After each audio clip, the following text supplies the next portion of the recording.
자, 회원 여러분 안녕하세요. 오늘 또 이어서 경매에 관한 중요한 내용을 말씀드리도록 하겠습니다. 자, 제 카페인데요. 경매 입찰 전 필수 점검 사항입니다. 최소한 지금 하시는 사항들을 점검하고 경매에 임하면 경매에 의없이 실패하지는 않습니다. 그러나 아래 사항을 점검하기 위해서는 상당한 경매 테크닉과 실체법적 지식을 요합니다. 경매는 전국적으로 민법과 부동산 공법에 관한 실체법적 지식과 민사집행법상의 절차법적 지식이 필요합니다. 이러한 경매 입찰 전 필수 점검 사항의 첫 번째, 각종 분석을 철저히 해야 됩니다. 뭐 당연한 얘기 같습니다만 권리 분석, 명도 분석, 그다음에 물건 분석, 그다음에 수익 분석, 절차 분석도 필요합니다. 요즘은 민사집행법상 절차적 권리 분석이 최근에 부각되어서 절차적 권리 분석을 해야만 계약금을 날리지 않는다거나 또 경매 절차에서 다양한 이해관계인의 구조적 에너지를 이용해서 추후에 유찰된 물건을 통해서 수익을 창출할 수가 있게 됩니다.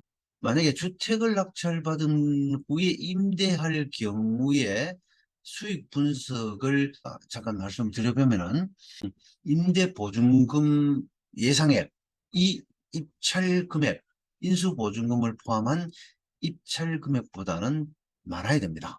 많아야 되고 이러한 입찰 보증금 예상액에 플러스해서 등기 명도 비용, 또 주택 수리 비용, 제세 공과금 이런 것들을 포함하는 것이 낙찰받아서 임대할 경우의 수익 분석 방법입니다. 재임대의 경우 사전에 투자 대상 인근의 그 임대 수요라든가 예상 임대 보증 금액을 정확히 조사해야 합니다. 그래야만이 낙찰받아서 임대할 경우에 수익 분석에서 착오가 생기지 않습니다.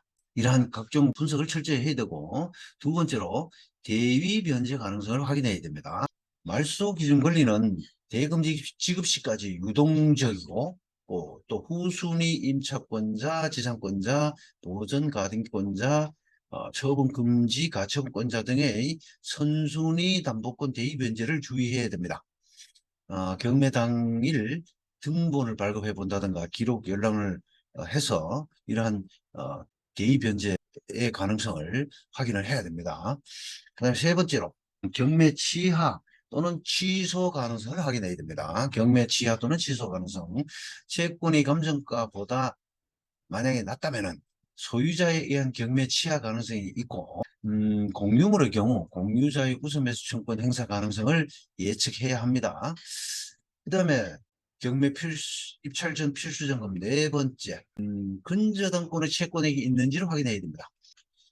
말소 기준 권리가 말소되는 것과 원인 채권이 없는 경우를 주의해야 됩니다. 이를 방지하기 위해서는 근저당권자가 채권 계산서를 제출하였는지에 대한 경매 기록을 조사한다든지 직접 근저당권자에게 변제 여부 확인을 한다든지 이와 같은 절차를 노력을 하셔야 된다는 얘기입니다. 그렇게 해서 근저당권의 채권액이 있는지를 확인해야 됩니다. 없다면은 그것은 무모한 입찰이 될 수도 있다는 얘기죠. 자, 다섯 번째로 잉여 없는 경매, 무잉여 경매 여부에 대한 확인입니다. 등기부상 제1순위자 이외의 자가 경매를 신청한 경우라든가 또 최저 매각 가격으로 압류 채권자의 채권을 우선하는 부동산의 모든 부담과 절차 비용을 변제하면 남을 가망이 없는 경우, 최저 매각 가격으로 압류 채권자의 채권에 우선하는 부동산의 모든 부담과 절차 비용을 변제하면 남을 가망이 없다. 그러면 바로 무잉여 경매가 되는 것이죠. 그런 경우에 경매 신청자에게 남을 가망이 있는 금액으로 경매 물건을 매수하라고 법원은 통보를 합니다. 만약 경매 신청자가 매수하지 않으면 직권으로 경매 절차를 취소합니다.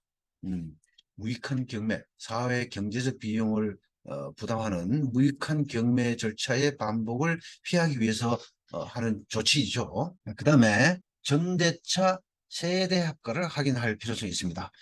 전대차의 경우는 소유자의 동의 여부가 있는지 확인해야 되고, 세대 합가의 경우는 임차인과 가족들의 주민등록 전입일자를 각각 확인해야 됩니다. 자, 그 다음에 7번째로 경매 기입 등기를 확인해야 됩니다. 소액 임차인의 경우 대항력 공급인은 물론 경매 개시결정 등기 전에 대항력을 갖추어야 비로소 최우선 변제가 인정되기 때문입니다.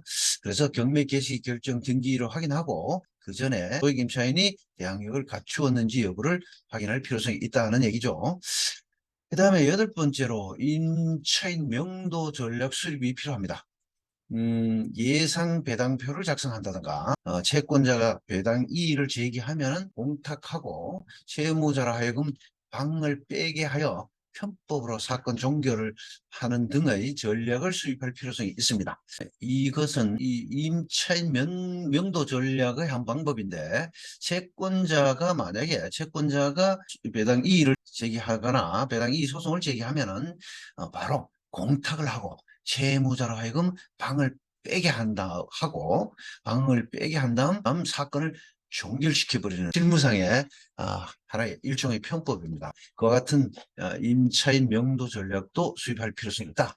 그 다음에 9번째로 정확한 금매 시세를 파악한 후에 입찰 가격을 결정할 필요성이 있습니다.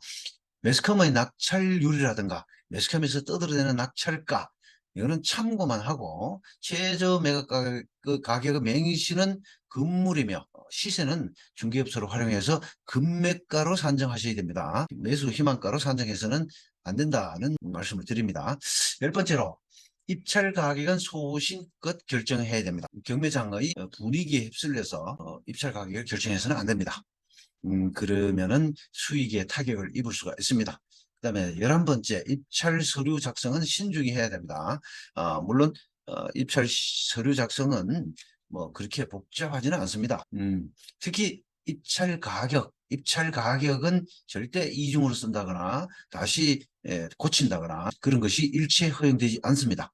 그 다음에 물건 번호 표시에도 주의를 해야 됩니다. 물건 번호를 표시하지 않으면 그것은 무효가 됩니다. 그리고 자기압 수표 이면에 사건 번호와 인적사항을 기재할 필요가 있습니다. 꼭 기재를 하셔야 됩니다.